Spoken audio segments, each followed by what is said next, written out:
You can even become the nominee, and you can have the election stolen from you.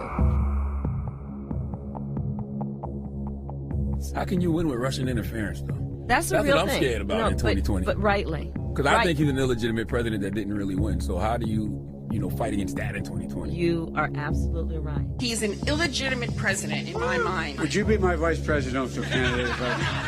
Folks, look, I absolutely agree. Trump didn't actually win the election in 2016. He lost the election, and he was put into office because the Russians interfered. Trump knows he's an illegitimate president. The president-elect, although legally elected, is not legitimate. I don't see this president-elect as a legitimate president. You said you believe that Russia's interference altered the outcome of the election. I do. We have a president who, if in fact it is proven, has been assisted by the Russians and may in fact not be a legitimate president. The one thing that Trump is fearful of when it comes to his being president is that finally we will see how illegitimate his victory actually was. I have an objection. I object to the 15 votes from the state of North Carolina. I object because people are horrified. He's an illegitimate president. Do you believe Trump is a legitimate president? What I believe is that there's no question that the outcome of this election was affected by the Russian interference. There absolutely is a cloud of illegitimacy. So that legitimacy is in question, yes. So that was a very tainted election, and in that sense, it's illegitimate. Why do you think the president is going to such great lengths to essentially prove that he beat you? Because he knows he didn't. He knows he's an illegitimate president. Stolen emails, stolen drone, stolen election. Welcome to the world of unprecedented Trump. So do you believe President Trump is an illegitimate president? Based on what I just said, which I can't retract. The Russian attempt to have the election, and frankly, the FBI is weighing in on the election, I think makes his election illegitimate. There was a widespread understanding that this election was not on the level. We still don't know what really happened, Isaac. I mean, there's just a lot that I think will be revealed, history will discover, but you don't win by 3 million votes and have all this other shenanigan stuff going on and not come away with an idea like, whoa, something's not right here. The outcome of the election was affected by their interference, and now we need to know, to what degree, if any, the Trump campaign was actually in collusion with with Russia. He knows he's an illegitimate president. So of course he's obsessed with me, and I believe that it's a guilty conscience. We actually won the last presidential election, folks. They stole the last presidential election. And Al Gore won that election. I think he won it anyway. Actually, I think I carried Florida. Bush versus Gore.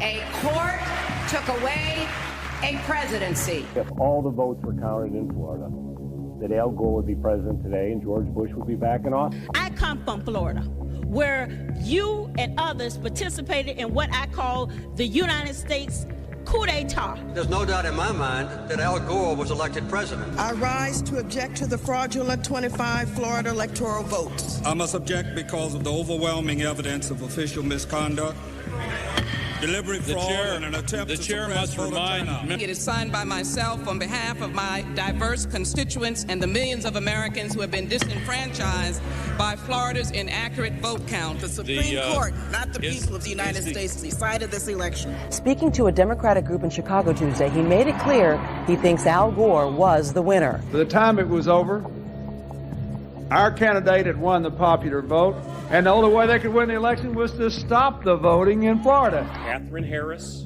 Jeb Bush, Jim Baker, and the Supreme Court hadn't tampered with the results, Al Gore would be president. The Supreme Court elected the president. 2004, yes. Al Gore won the state of Florida in 2000, although not the presidency. But the Supreme Court tampered? That's a large charge. The Supreme Court stopped the counting of the votes, and if they'd let the count go on, Al Gore would have got the necessary votes. The Supreme Court selected George W. Bush as the president. He was not elected. There is overwhelming evidence that George W. Bush did not win this election. What I observed as a voter, as a citizen of Illinois 4 years ago, were troubling evidence of the fact that not every vote was being counted. I don't think that George W. Bush won the election in 2000 against Al Gore, because I think that he probably lost Florida and also nationwide. If you invite me back on this show in about 8 weeks, I think you're going to learn that Al Gore actually did get all the votes there. The court has been thwarting formation of the popular will, the most spectacular example being Bush versus Gore, where the majority, by a 5-4 vote, enjoined the counting of more than 100,000 ballots in Florida and essentially gave America its first court-appointed president. I think in 2000, everybody thought, well, he did win the election, Al Gore. After the election, when you stole the election, you came back here and said, get over it. No, we're not going to get over it. You know it, I know it, they know it. We won that election. Constantly shifting vote tallies in Ohio and malfunctioning electronic machines, which may not have paper receipts, have led to additional loss of confidence by the public. The right to vote has been stolen from qualified voters. In 2004, the democratic process was thwarted. The 2004 presidential election in Ohio was riddled with unnecessary problems. Some machines malfunctioned, causing votes to be counted more than once, or not at all. Based upon an inordinate number of allegations suggesting gross voting rights violations and misconduct, I join with my colleagues in objecting to counting the state of Ohio's electoral votes. As in 2000, the votes of many who wanted to vote were not, in fact, counted. This last Friday night, I arranged to meet Senator Kerry at a fundraiser to give him a copy of my book.